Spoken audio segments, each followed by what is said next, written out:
Halo teman-teman pecinta catur, kembali lagi Tarigan Catur Channel. Grandmaster Ian Nepomniachtchi menjadi juara di dalam turnamen Title Tuesday Blitz yang diselenggarakan pada hari Selasa atau Rabu dini hari waktu Indonesia Barat. Dan salah satu penentu gelar juaranya adalah saat mengalahkan sesama pecatur Rusia yaitu Grandmaster Dmitry Andreikin di babak ke-9. Bagaimana kira-kira permainannya? Langsung saja kita simak ya. Di sini Grandmaster Ian Nepomniachtchi yang menggunakan catur bow putih memulai permainan dengan pion E4 dan dibalas oleh Grandmaster Dmitry Andreikin dengan pion C5. Ini adalah pembukaan pertahanan Sisilia. Kuda F3 dan pion E6. Variasi Prancis di dalam pembukaan pertahanan Sisilia. Pion D4 mengajak pertukaran buah yang diterima ya. Pion pukul pion di petak D4 dan kuda pukul pion di petak D4. Lalu kuda C6 masuk ke dalam variasi Taimanov tetap di dalam pembukaan pertahanan Sisilia. Kuda C3 dan pion A6. Kuda pukul kuda di petak C6 dengan tempo ancam menteri dan pion pukul kuda di petak C6. Menteri D3 dan pion D5 mengajak pertukaran pion yang belum diterima oleh putih. Putih lebih memilih langkah gajah ke petak F4. Kuda F6 mengancam pion 2 kali dan gajah E2. Gajah E7 dan menteri pindah ke petak G3 langsung ya bertujuan untuk menyerang ke pertahanan sep raja dari hitam, terutama menyerang pion hitam yang ada di petak G7, rokade pendek oleh hitam, dan rokade panjang oleh putih. Permainan ini akan menjadi sangat menarik karena terdapat perbedaan tempat ya rokade dari raja putih maupun raja hitam. Kuda mundur ke petak D7 dan pion H4. Di sini putih langsung agresif, langsung menyerang pertahanan sep raja dari hitam, mulai dari pion putih yang ada di petak H4. Sebelumnya kan ada menteri putih dan juga gajah putih yang di petak F4 ini juga sudah siap ya untuk menyerang ke pertahanan sep raja dari hitam. Ini sangat berbahaya bagi pertahanan hitam. Menteri A5 dan pion maju terus ke petak H5 dan hitam melakukan blunder dengan pion ke petak D4. Kenapa ini blunder?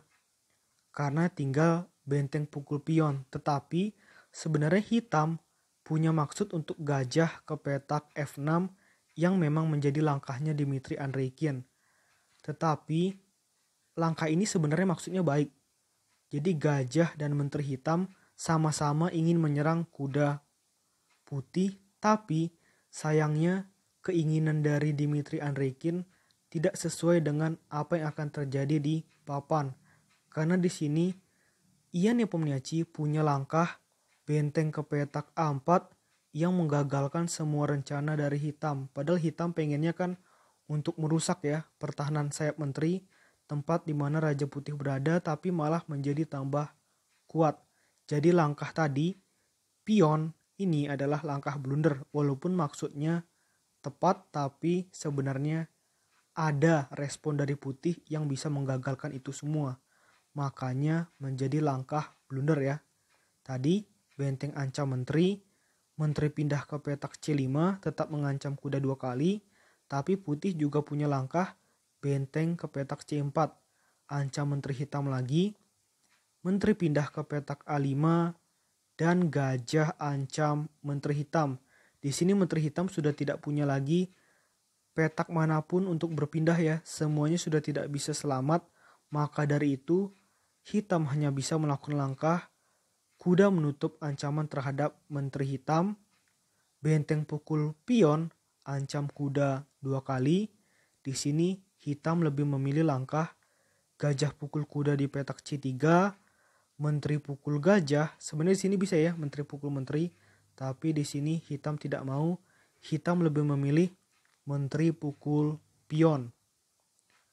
Pion maju terus ke petak H6.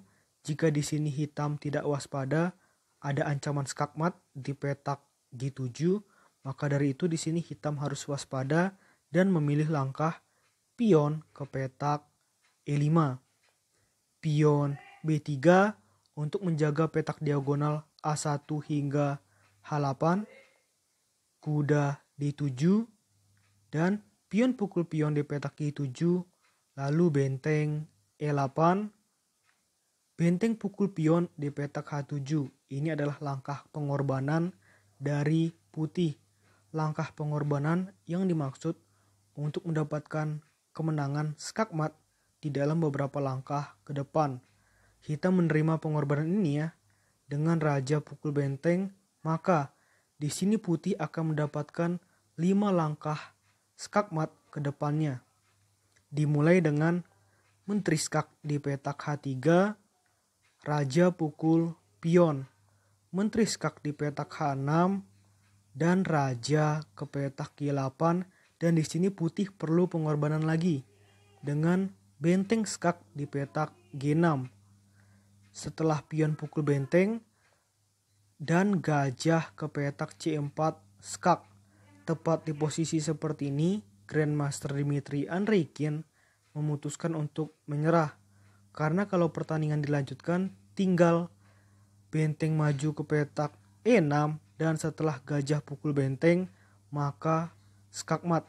Grandmaster Ian Nepomniachtchi menang atas Grandmaster Dmitry Andreikin. Oke, menurut admin Trigan Catur, video kali ini cukup. Nantikan video-video selanjutnya. Tetap di Trigan Catur Channel.